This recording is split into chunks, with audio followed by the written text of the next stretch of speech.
भारताचे लोकप्रिय पंतप्रधान नरेंद्र मोदी यांनी स्वतंत्र भारताच्या इतिहासात लोकांनी निवडून दिलेले सर्वाधिक कालावधीचे पंतप्रधान म्हणून नवा विक्रम प्रस्थापित केलाय। या ऐतिहासिक क्षणाच्या निमित्तानं त्यांच्या उत्तम आरोग्य, दीर्घायुष्य आणि राष्ट्रसेवेतील अखंड कार्यासाठी आज सकाळी ठाण्यातील वसंत विहार पोखरण रोड क्रमांक 2 येथील हनुमान मंदिरात भव्य महाआरतीचं आयोजन करण्यात आले होते। या कार्यक्रमास भारतीय जनता पक्षाचे महाराष्ट्र प्रदेश सरचिटणीस आणि विधान परिषद आमदार निरंजन डावखरे यांची प्रमुख उपस्थिती लाभली आहे। यावेळी उपस्थित पदाधिकारी, कार्यकर्ते आणि नागरिकांनी पंतप्रधान नरेंद्र मोदी यांच्या सक्षम नेतृत्वाखाली भारताने विविध क्षेत्रात साधलेल्या उल्लेखनीय प्रगतीबद्दल गौरवोद्गार व्यक्त केले। दरम्यान आमदार निरंजन डावखरे यांनी सांगितले की पंतप्रधान नरेंद्र मोदी यांच्या नेतृत्वाखाली गेल्या 12 वर्षात भारताने विकास, आर्थिक स्थैर्य आणि जागतिक प्रतिष्ठेची नवी उंची गाठले। कोरोना संकट असो वा जागतिक अस्थिरता, भारत सक्षमपणे उभा राहिलाय। मोदीजींना निरोगी व दीर्घायुष्य लाभावे तसेच देश सुजलाम सुफलाम हो हीच आजच्या महाआरती मागील भावना आहे। महाआरतीनंतर देशाच्या उज्ज्वल भविष्यासाठी तसेच पंतप्रधान नरेंद्र मोदी यांच्या निरोगी, दीर्घ आणि यशस्वी आयुष्यासाठी सामूहिक प्रार्थना करण्यात आली। कार्यक्रमास भारतीय जनता पक्षाचे सर्व पदाधिकारी, कार्यकर्ते मोठ्या संख्येने उपस्थित होते।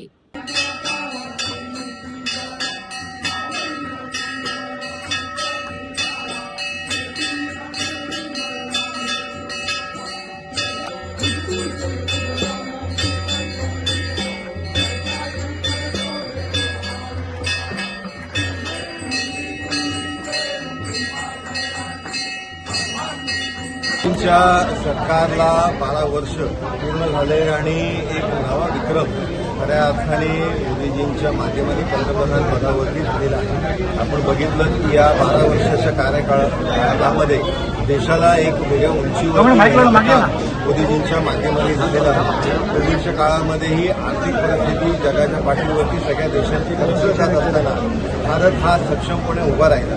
त्याचबरोबर आज युद्धजन्य परिस्थिती जगावरती असतानाही आज भारताची इकॉनॉमी ही स्टेबल आहे आणि अनेक क्षेत्रांमध्ये AI असेल, डेव्हलपमेंट असेल, या सगळ्या इन्फ्रास्ट्रक्चर असेल, या सगळ्या कामांमध्ये या देशांनी आपल्या हिंदुस्थानाने फार चांगली उपलब्धी ही केलेली आहे आणि मोदीजींच्या माध्यमाने एक ओळख ही भारताची पूर्ण देशामध्ये झालेली आहे।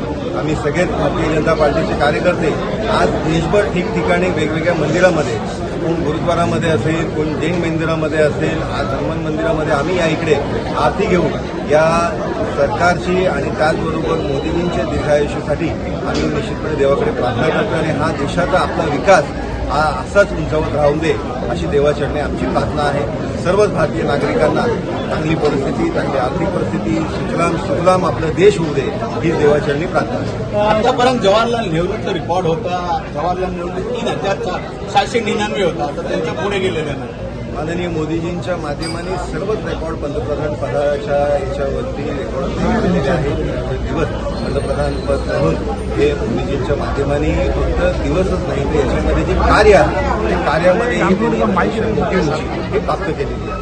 सर, अनेक ठिकाणी अनेक जे विरोधक आहेत बऱ्याच जान्हवी असतील किंवा पृथ्वीराज चव्हाण असतील, त्यांच्याकडून सांगितलं की त्यांनी रांगेत उभं राहायचा विक्रम केलेला आहे, कोण म्हणते की महागाईचा विक्रम केलेला आहे। तर या टीकाकारांना कसं होतं? जे टीकाकार आहेत त्यांच्या पोटोळाचं खरं तर त्याच्यामधनं ते टीका करत आहेत। आज प्रत्येक नागरिकाला माहिती आहे की देशाचा विकास होत असताना इन्फ्रास्ट्रक्चरली जो विकास झालेला आहे, कृषी क्षेत्रामध्ये विकास झालेला आहे, AIच्या बाबतीत विकास झालेला आहे, सर्व क्षेत्रांच्या बाबतीत आपल्या देशाचा विकास झालेला आहे आणि त्याहून जास्त ज्या वेळेस आर्थिक संकट जगावरती आलेलं आहे त्याच्या वेळेस भारत त्या संकटामधलं तारून निघाला आहे। आपण सक्षमपणे आज मोठ्या प्रमाणात इकॉनॉमी म्हणून उभे राहिलोय।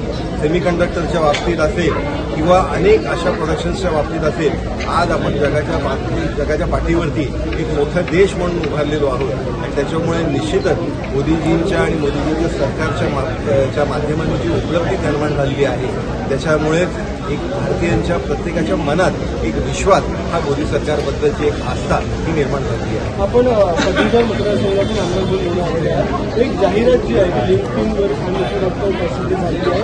अहमदाबाद स्टील कंपनी आहे, त्यांचं असं सांगितलं की फक्त गुजराती आणि हिंदी असेल तरच आम्ही नोकरी देतो. लोकलमध्ये ही जाहिरात आणि अशा पद्धतीचं जाहीर ठेवणारी कुठलीही जाहिरात ही निश्चितपणे सहन केली जाणार नाही. कारण याच्यामध्ये भारत हा देश आपला डायव्हर्सिटीचा देश आहे. सर्व जातीय, सर्व धर्मीय, सर्वपंथीय या इकडे गुणागोविंदाने नांदतात आणि त्याच्यामुळे निश्चितपणे मी याच्यामध्ये सरकारने कारवाई करावी याची मागणीही करतो. हिंदी ज्ञान, मुझे हेल्थ केयर फील्ड में करियर बनाना है, कोई स्ट्रॉन्ग ऑप्शन है? बिल्कुल है। अभिनव इंस्टीट्यूट का BPTH बैचलर ऑफ फिजियोथेरेपी। आजकल फिजियोथेरेपिस्ट की डिमांड बहुत हाई है। कोर्स रिकॉग्नाइज है ना? ऑफ कोर्स, ये इंडिया की लार्जेस्ट मेडिकल यूनिवर्सिटी से एफिलिएटेड है, मतलब स्ट्रॉन्ग एकेडमिक वैल्यू। और करियर अपॉर्चुनिटीज कैसे रहेंगे? बहुत amazing. Hospitals, sports clinics, rehab centres और इवन इंटरनेशनल अपॉर्चुनिटीज भी।